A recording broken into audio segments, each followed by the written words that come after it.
Hi guys, thanks for tuning in to the Scan Tool Network. So in this video we're going to be taking just a short look at how to get live DPF data from your Mercedes. In this vehicle it's a 2015 Mercedes A-Class and we're using the iCarsoft MB version 3.0 tool. If you want to pick this tool up, I'll pop the link in the description below to where you can buy it. Make sure you use the link because there are fakes, there are clones and they can damage your vehicle. But if you use the link in the description it will take you to the genuine and official listing. Okay. So we've got this tool plugged into the diagnostic port of the vehicle and I'm going to just click on to diagnostics and we need to basically go through and find our vehicle. Now you can either select your vehicle from a list manually or you can just ask the tool to find your vehicle for you. Some vehicles the VIN identity or the automatic find doesn't actually work. It does on this one, so I'll give you an example of how it does work. So you just press enter to read the VIN number, and once it's put the VIN number in there, just click OK. So it's found our vehicle and we'll just OK that, and then we can go straight into looking at the systems that we want to. You can ask the tool to do a full scan on the vehicle or you can do a manual search.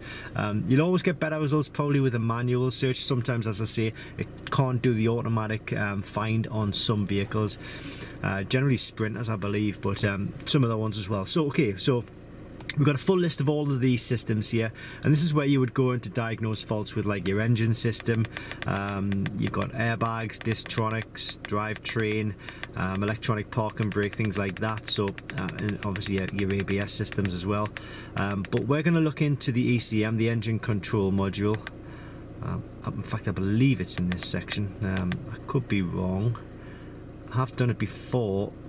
I can't remember, so let's go to view data. You do need to look at the view data section. Yeah, here it is, exhaust diesel particulate filter.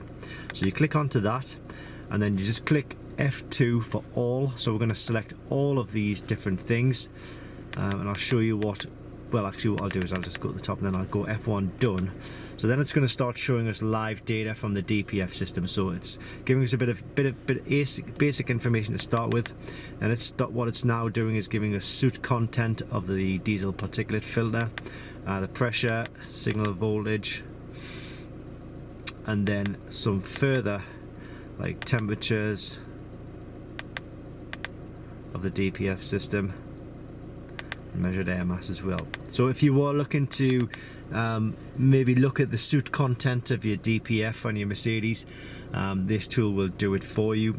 In some vehicles as well, it will also allow you to do a DPF regeneration. You'd come out of this and you'd go into the service menu of the tool. But that's for another video. So yeah, I just really wanted to show you how to get live data from the DPF system of your vehicle with this tool. Remember guys, if you are interested, I'll put the link in the description below this video. There are fakes, there are clones, and make sure you click on the link because that will take you to the genuine and official product. Thanks for watching and I hope this helps.